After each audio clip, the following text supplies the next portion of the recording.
All right, we've got head coach Cameron Knowles following tonight's 2-1 victory over San Diego. Cameron, appreciate you joining us. You've got Ashley from Northland Soccer Journal and Daniel from Looney Bin Podcast on with you tonight.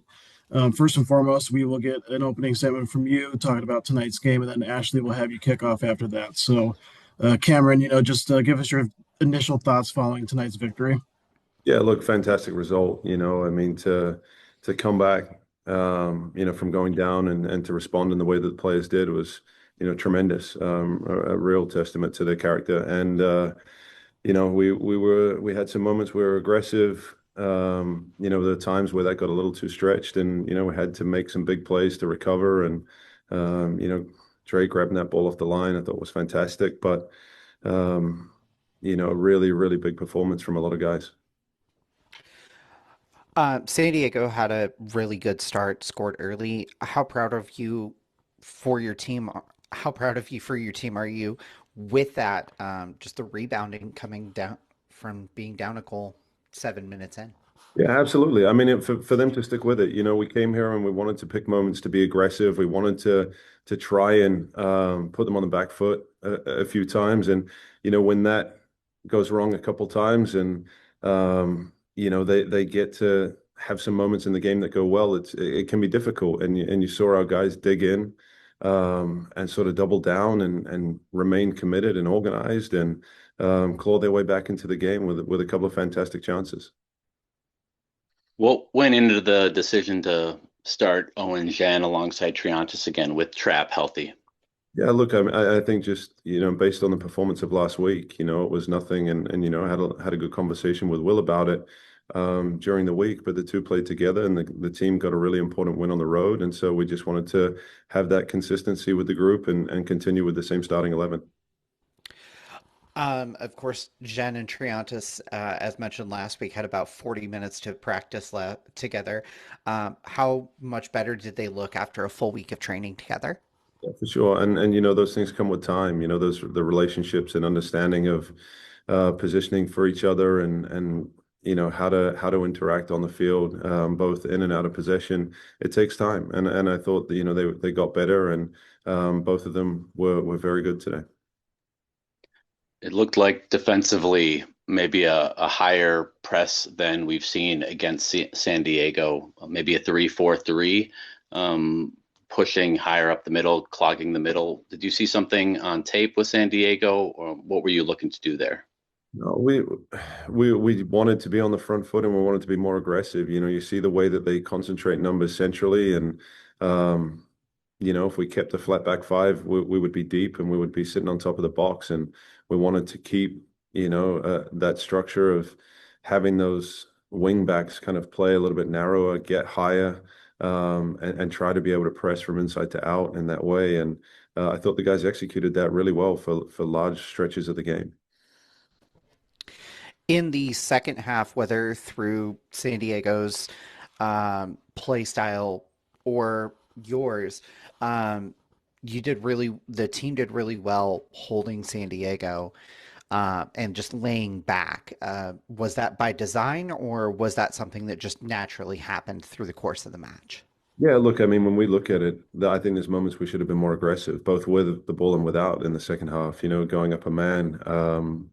We don't, need to invite some of the pressure that we did, and we can be a lot cleaner with the ball and enjoy larger stretches of possession where they have to chase a little bit. And so, we were trying to get the group a little bit higher up the field. But again, we've talked about this a lot with this group.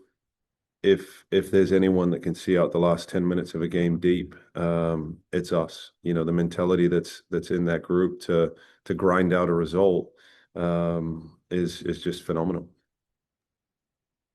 Just seemed generally that the team maybe didn't have its best shooting evening, also just wasteful in moments when you did create an odd man rush and had opportunities to put the game away. How did you see those moments when we could have gone up 2 goals?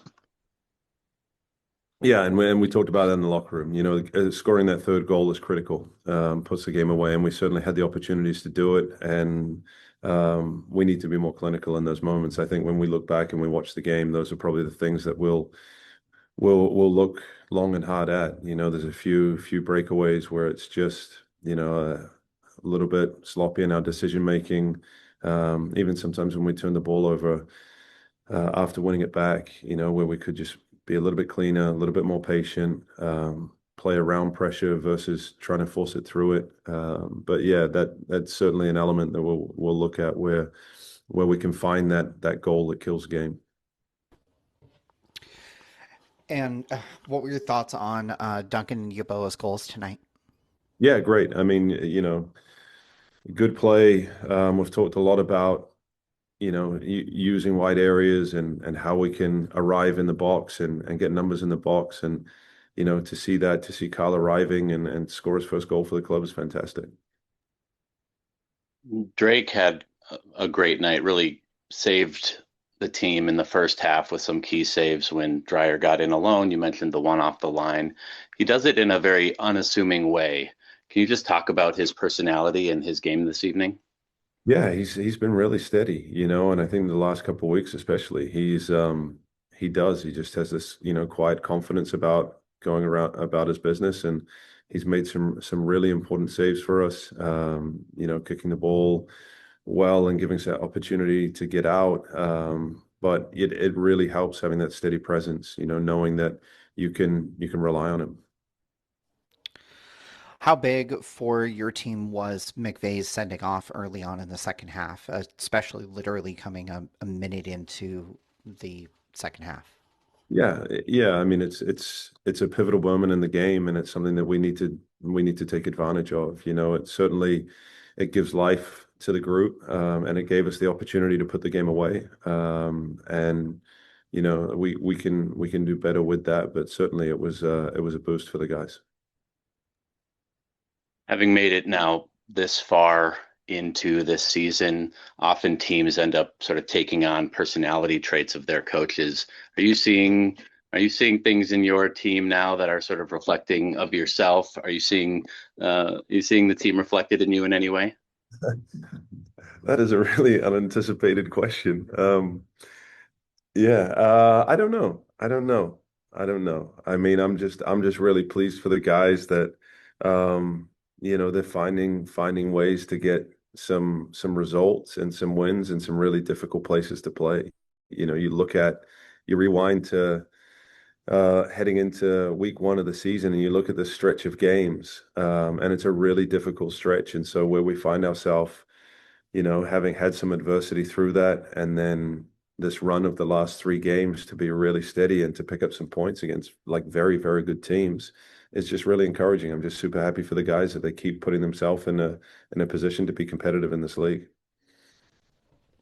And you mentioned that run of the last three games, which coincides kind of to moving back to that five at the back formation that was used throughout last year. How helpful has that been for the team, and how much change have you seen just since moving to that?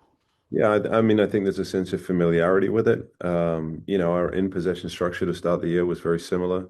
And out of possession, I think we've tried to be a little bit more flexible with it. I don't, part of it, on the back of the Seattle game was it's not always going to look like a five. And I think when you go through and look at the games, there's times where it looks like a five and where it looks like a four, and then tonight where it looks like a three. And so I think it's just for the guys just getting a really good understanding of how they can move within that structure to be able to, be solid when we're defending deep, to hold a mid block, or to move into higher pressure. And I think, for so far so good in the way that the guys have executed with that.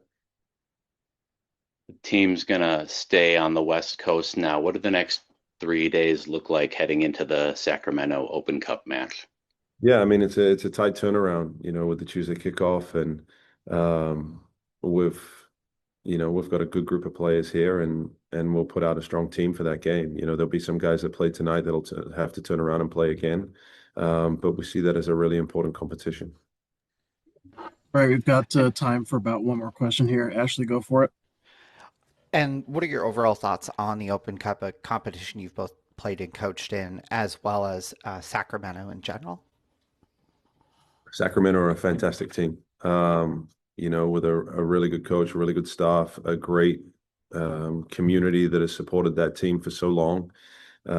Great crowds. I've been there a number of times as a coach, and known a lot of players and coaches that have gone through that club, and it's a real staple of USL and a real top tier organization. And so that's going to be a really difficult game for us to go to. And as far as the cup, I think it's a fantastic competition. I think having the opportunity for teams of all different levels to play against each other is a great experience, and to give teams in different divisions an opportunity to play and compete for a trophy against everyone, and same for us to compete for a trophy against all the teams in this country is fantastic. All right, and with that, we will conclude tonight's post-game press conference. Cameron, thank you so much for joining us. Ashley, Daniel, thank you as well for staying up late this evening. Appreciate y'all. Thank you.